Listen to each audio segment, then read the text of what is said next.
Good evening, everyone. We continue our study in the book of Leviticus. We're now in chapter 13. Now, today's chapter is a rather long chapter, but we will try to finish this chapter without having to go through every single detail of every verse. Reason being is this entire chapter has to deal with skin problems. Skin problems that may affect a person being clean or unclean. Now, we have started to look at the idea of clean or unclean, to be clean, to be tahor, to be pure. And that is what God allows anyone to be in his midst as he comes to approach God and to make offering. And to be clean is very important because when the Israelites come to approach God, it is on God's terms. Now, as opposed to clean, there is the idea of unclean. The idea of unclean is tameh.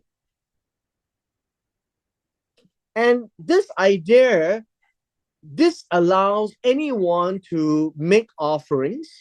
It disallows anyone to eat of the animals that is considered tameh. It disallows today, as we look, anyone who has a skin problem.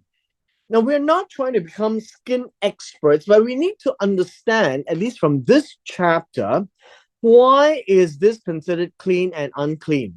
Now, in the ancient days, in the time of the Israelites, at the time when these laws are given, it is to enable the people to understand why they are clean and why they are unclean.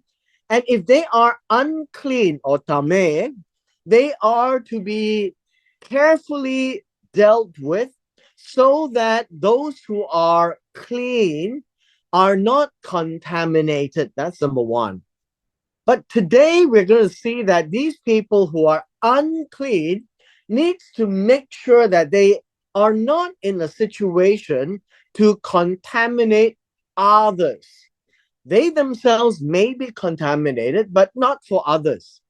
In chapter 12, we have seen that a woman who has gone through childbirth is considered tameh, unclean, not because of any physical ailment, although it is considered part and parcel of the woman's menstruation, but it is a way of looking at a situation, whether one is pure from the way of ritual or unclean from the way of ritual. And those who are unclean need to go through the ritual and to make offering so that the uncleanness is dealt with. Now, each uncleanness has its own prescription. And today we're going to look at a couple of skin problems, and these skin problems is considered from the eyes of God to be unclean. And so we begin. It says, and then Jehovah spoke to Moses and Aaron. Now, in the previous chapter, Aaron's name was not included, but now Aaron's name is included. And it is a way of helping the Israelites manage and check whether the skin problem is a problem that the priest will have to deal with. Anything that the priest has to deal with has to do with the declaration or the label that is assigned, whether one is tahor, that is clean, or tameh, which is unclean, and that prevents or prohibits this person from bringing an offering. And so that is why Aaron is included in this description, because they will have to then decide from their inspection whether this person with a skin disease is qualified to bring an offering or not. Now, that is the intent of these next few chapters. So it says this: if a man has on the skin of his body a swelling, a scab, or a bright spot, and then it says, and it becomes on the skin of his body like a leprous sore, then he shall be brought to Aaron the priest, or to one of his sons, the priests, the Kohanim. And so here we need to understand that Aaron represents the Kohanim. It is a priestly issue. Now, obviously, some people might think, well, the priests are not doctors. Yes, the priests are not the ones who prescribe medication, but the priests are the ones who are given the authority to say that the offering can be brought or not, to say whether the meat is clean or unclean, to say whether the animal is clean or unclean, to say whether the one who is bringing the offering is clean or unclean. And so now it seems that when it comes to this point, we're talking about a man, a person, I think would be a much better way of describing this. And so when we say a person, it could be a man or a woman in this particular case. The word used here is Adam, and that would be the humankind, not the male gender per se. Now, a couple of words before we go on. We need to know that this is regarding the ore of his body. Now, this word skin itself is ore. It's the same word as light. It is the same word as illumination. So we have a light source, for example.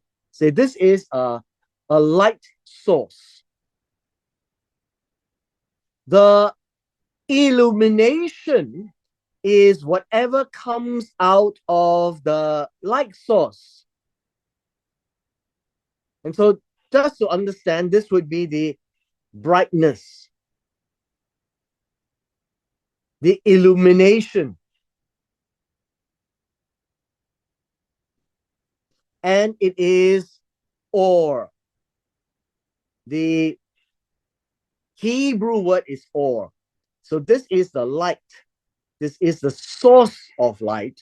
The illumination or brightness is called or. What essentially is trying to demonstrate is this is the covering of the light or the light source, right?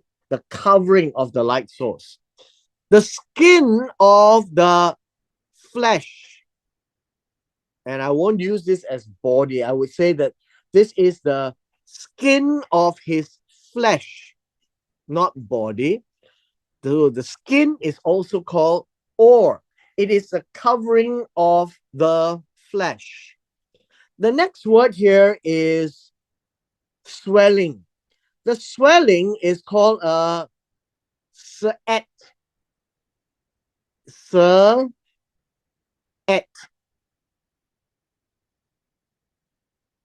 The scab is called a sapakat.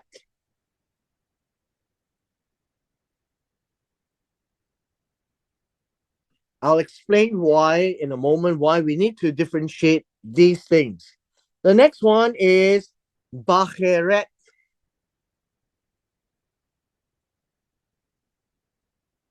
Now, there are three words here.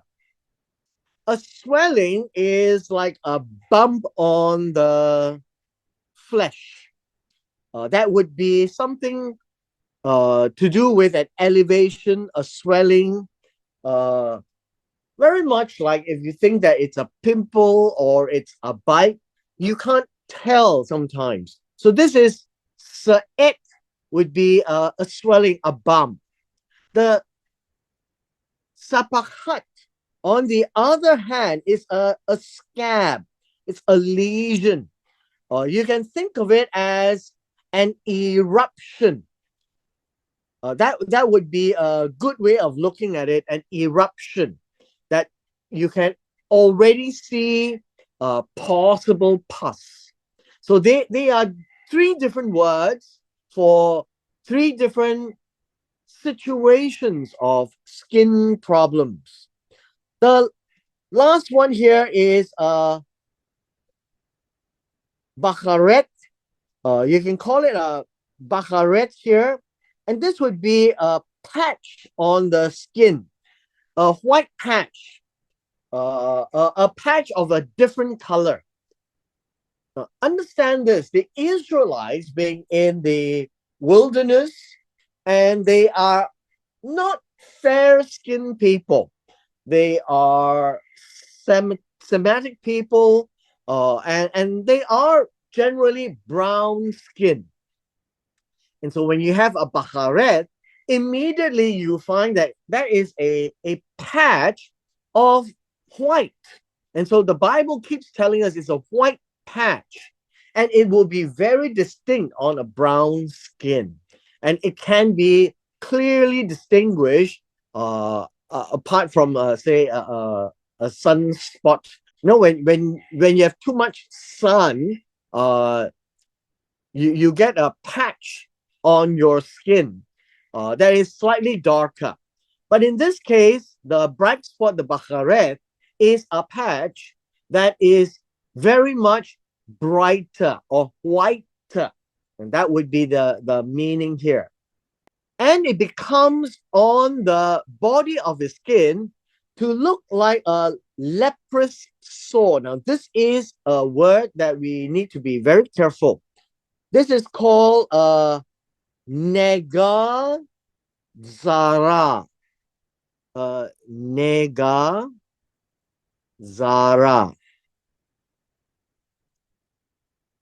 Why is this word important? Because zara is a leprous patch.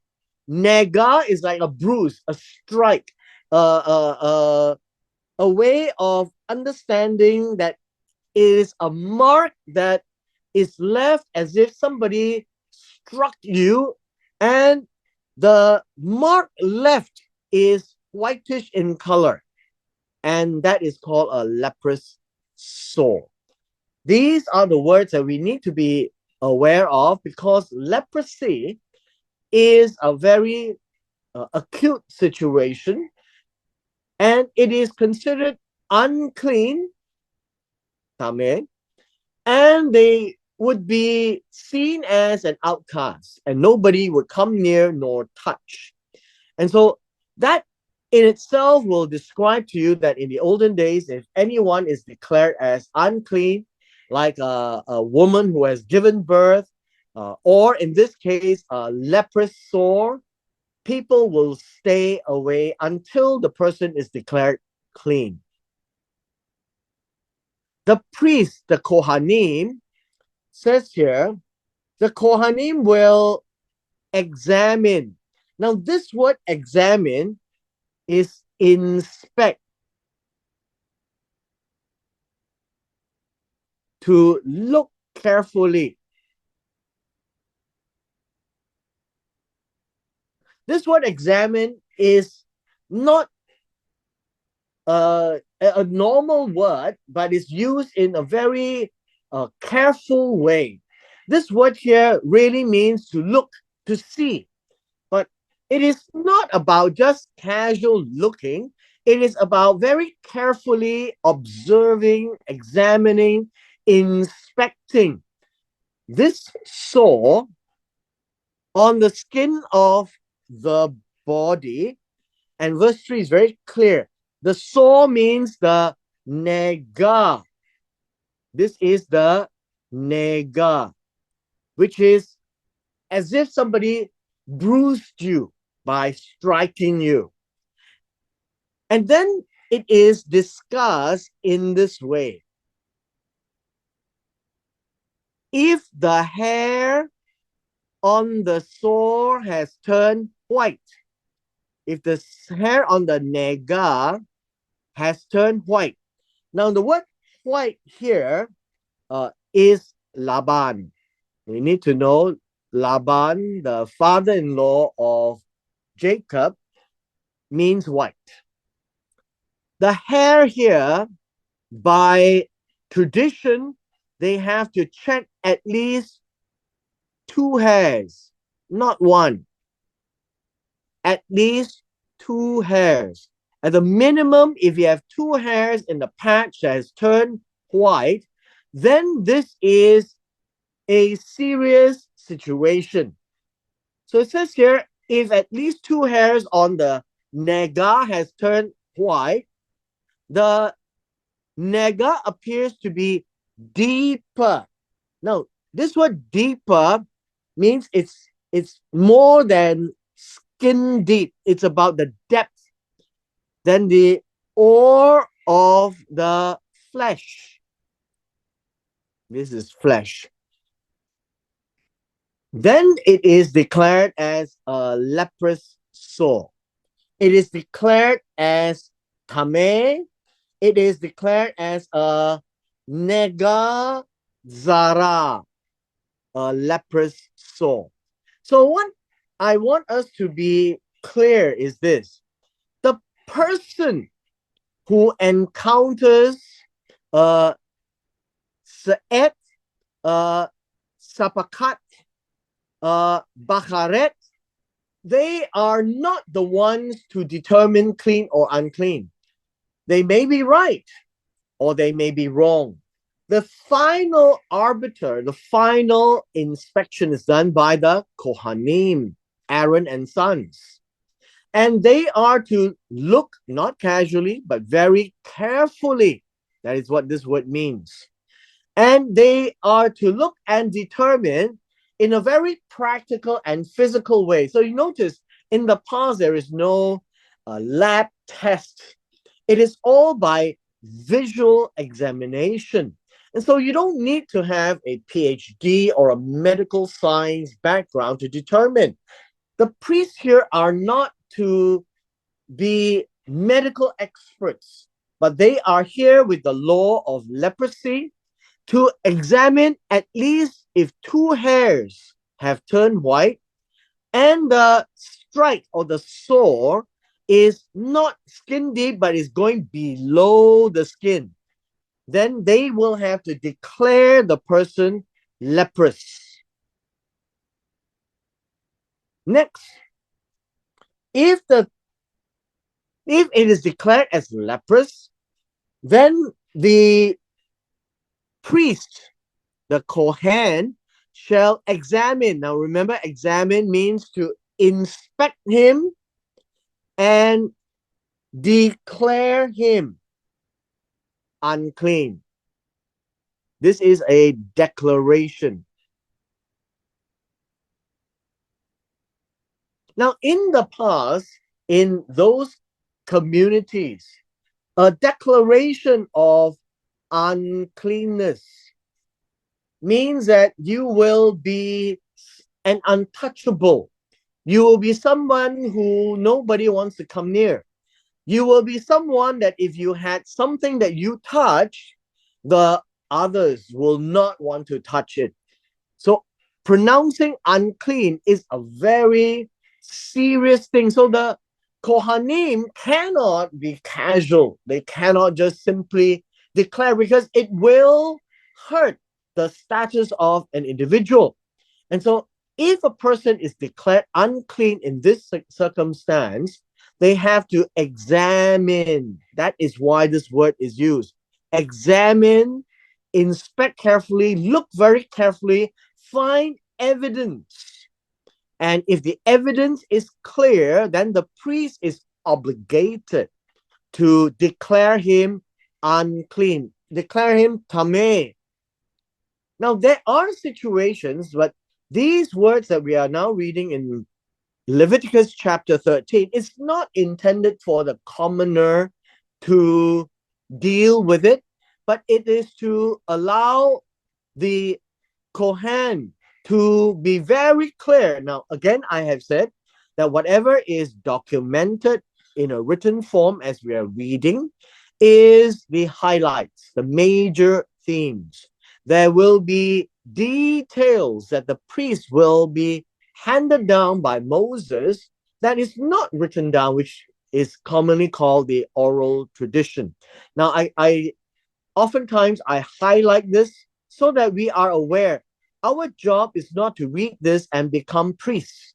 It is for the priests to read this and be clear of what to do from the oral Torah, because their declaration, if made wrongly, can really hurt a person.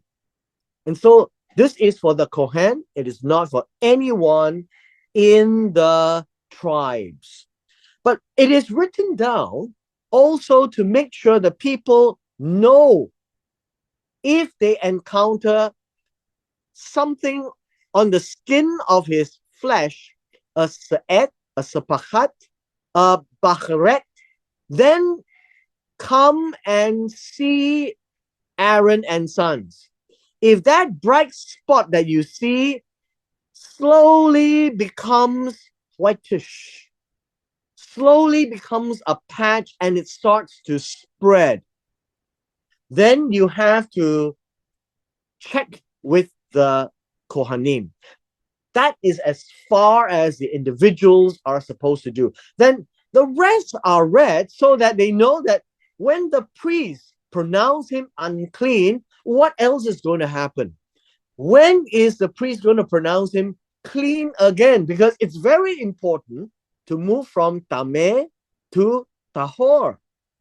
And so what is written is for the man, the person in the tribes, to know when you are getting into a tameh situation and when you will come out of it and become tahor, and you can live life normally and bring an offering to God.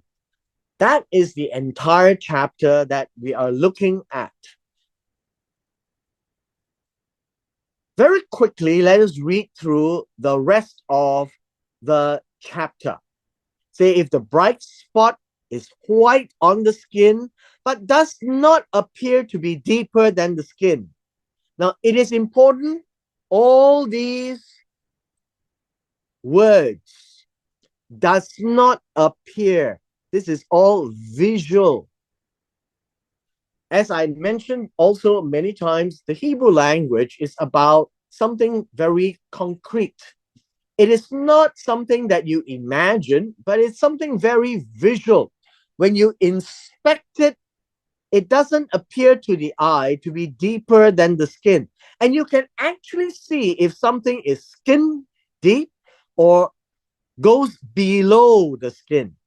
You can also see if the hair has turned white or not. That is by inspection. And then if that is so, the priest shall isolate. Now, the idea of isolation is to cause a person to be shut up. These are the things that I want to highlight. This isolate is to cause to shut up. When you cause somebody to shut up, to be in isolation, this is the standard way of ensuring that he is not going to spread whatever he has. He is going to be by himself. Now, that is what it means to isolate, to cause to shut him up so that nobody else will come in contact with him, particularly the sore, for 7 days. So there is a prescribed time. The priest shall look again very closely on him on the 7th day. And indeed, if that the nega appears again, verse 5, it is to the eyes, right? Appears to the eyes. As it was before, meaning when he was brought 7 days ago. And it seems that the nega has not spread on the skin, meaning if it came on the hand,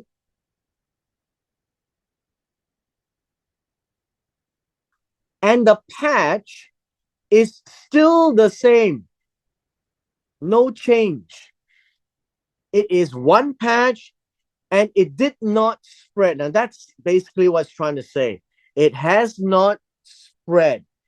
Uh, has not spread literally means that it has not uh, gone beyond, spread beyond, meaning it hasn't gone bigger. Uh, then the priest shall isolate him another 7 days. So now there is a second 7 day period. The priest shall look at him carefully again on the second seventh day. And indeed, if the nega has faded, now this word faded means grow dim.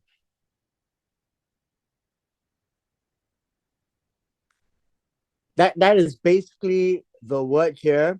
It has weakened, it has grown dim. So a sore could be red and is less red.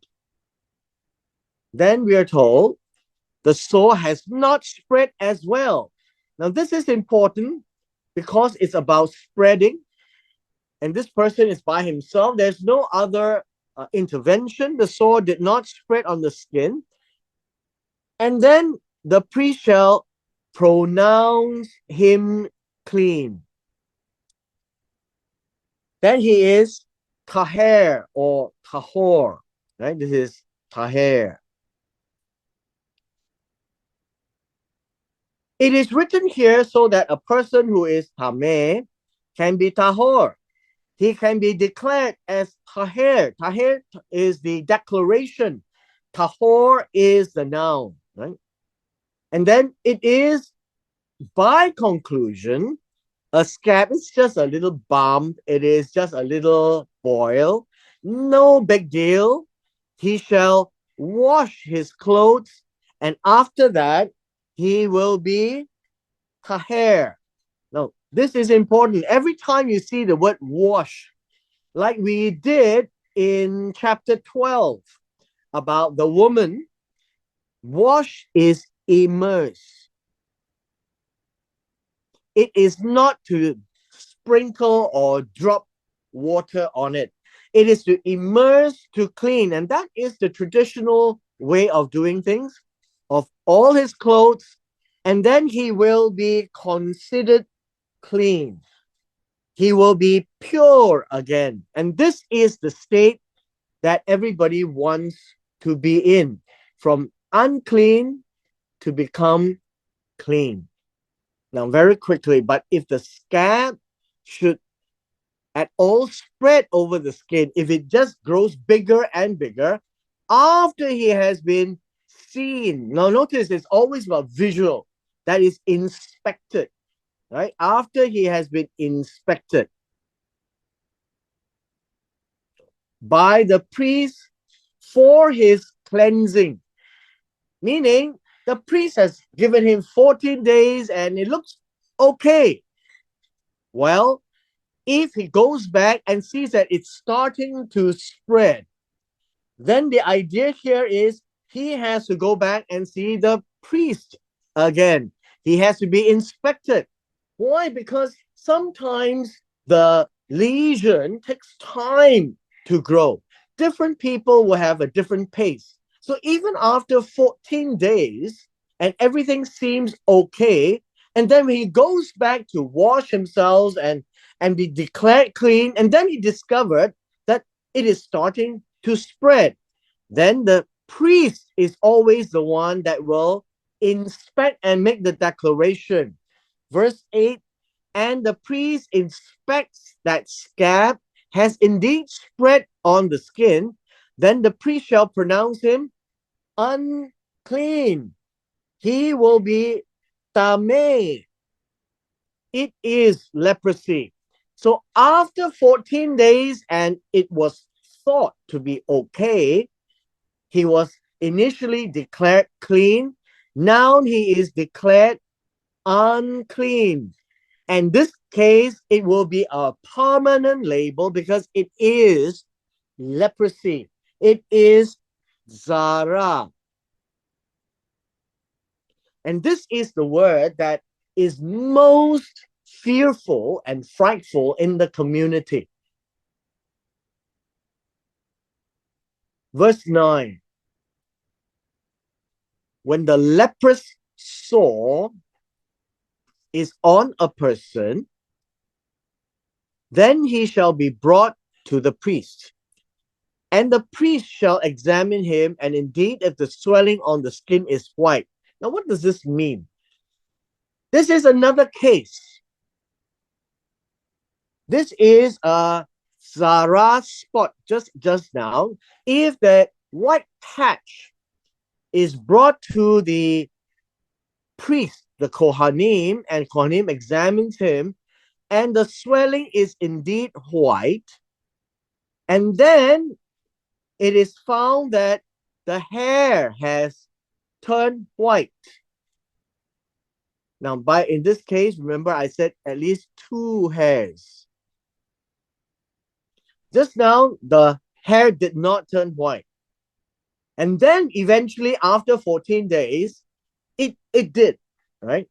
And that it would be zara. Then there is a spot of raw flesh in the swelling. Now, a swelling would be a bump on the hand. So if this is the hand, there is a bump on the hand would probably look something like this, right? The hand. If there is a bump on the hand and there is a spot of raw flesh, and that would be on top here. If there is a spot at the top here, that is raw. It means that it is now expanding. If it says that this is a raw flesh in the swelling and there is 2 white hair, the priest will say it's an old leprosy of his body. Meaning it is starting up again. That is what it means. It is a same lesion on the same spot, and leprosy appears to be coming back. And the Kohanim shall pronounce him unclean, tameh. But in this case, he is not isolated because he is unclean. Now, this idea of not isolated and isolated doesn't have to do with clean, unclean. It has to do with the case itself. This case is a repeat of an old leprosy. Pronounced unclean, and after the pronouncement of unclean, he doesn't need to quarantine. No quarantine.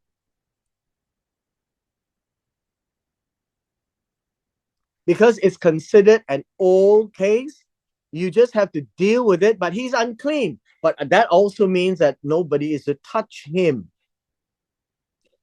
A next one is this. If leprosy breaks out all over the skin, and the leprosy or the zara covers all of the skin of the one who has the sore, that would mean that this entire part is zara.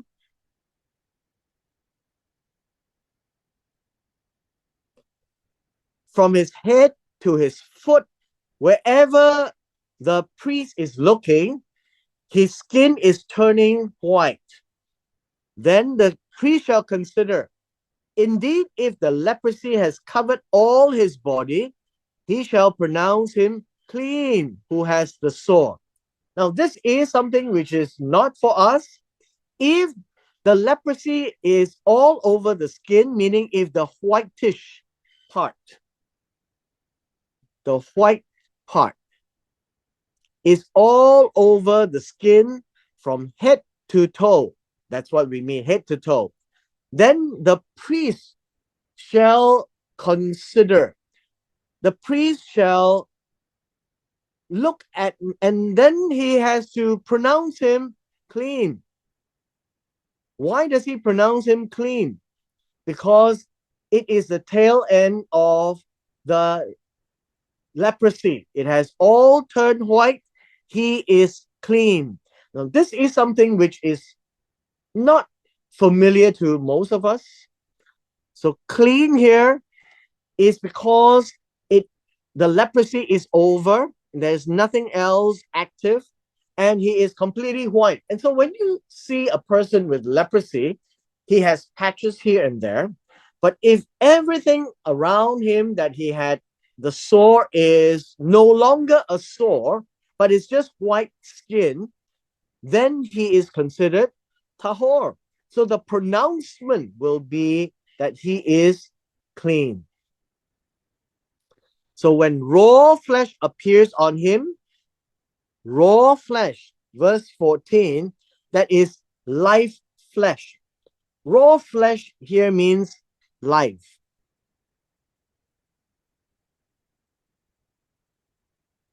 Live flesh appears on the white patch, then he is considered unclean. If it's completely white, he is fine. And the priest shall examine the raw flesh or the live flesh and pronounce him unclean. For the raw flesh is unclean. The white flesh is considered over. Leprosy is gone. This is definitely a tzara,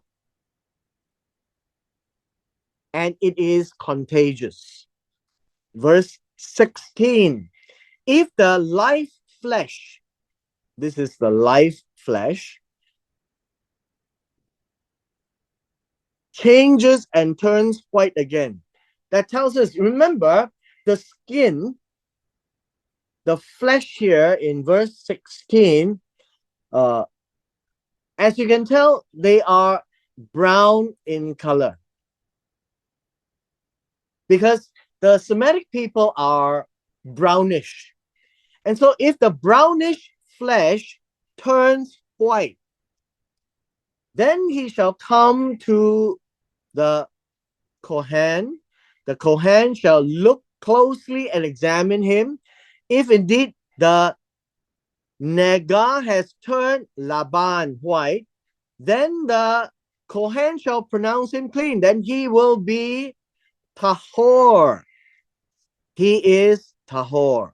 So all of this is important for the priests to make sure that all of this is a visual examination. There's no testing of the skin or the particulates or whatever is the skin cells, because there is no ability in those days. And so when God gave this law, and you need to understand, God knows what this is. Humans would not. Humans would be very scared, because as the skin turns white, everyone would think that this person has become somebody else. He is completely filled with leprosy. But because this law comes from God, the priest himself, as he examines visually, notice the priest doesn't go and touch him all over. Visually examine, and he looks, and the skin has turned white. The leprous sore the zara has turned white. In the case of a zara, turning white is good. In the case of zara, having patches of live or raw skin or raw flesh is bad, because that means that there is an infestation of leprosy. This is counterintuitive, and it is written here so that the people understand when the priest declares somebody clean after Zara, why?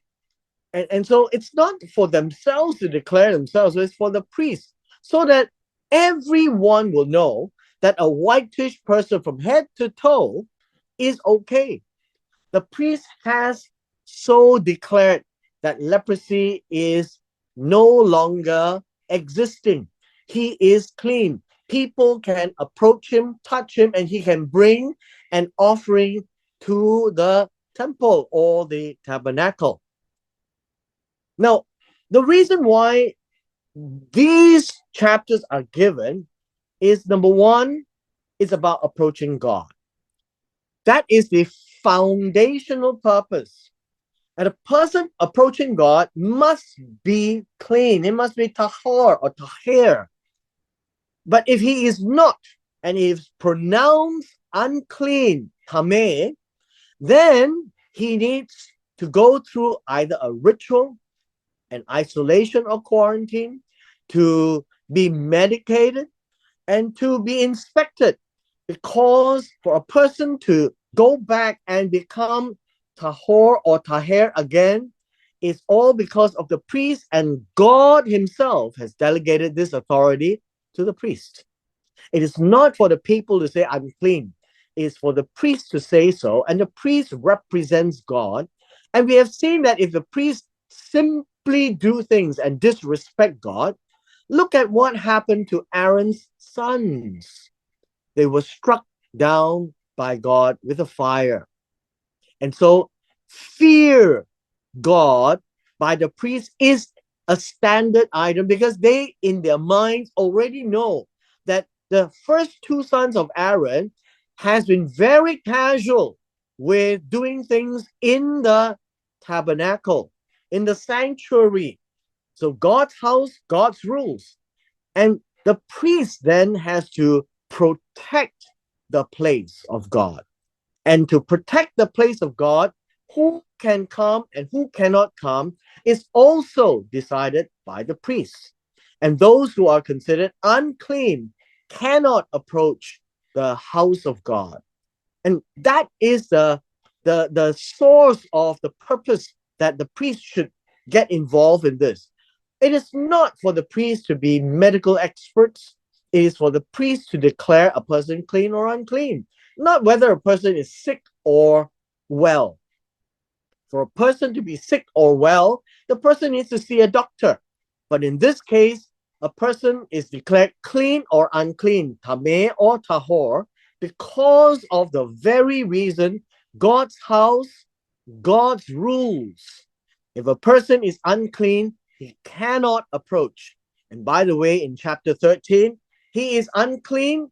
That also means the entire community will shy away from that person.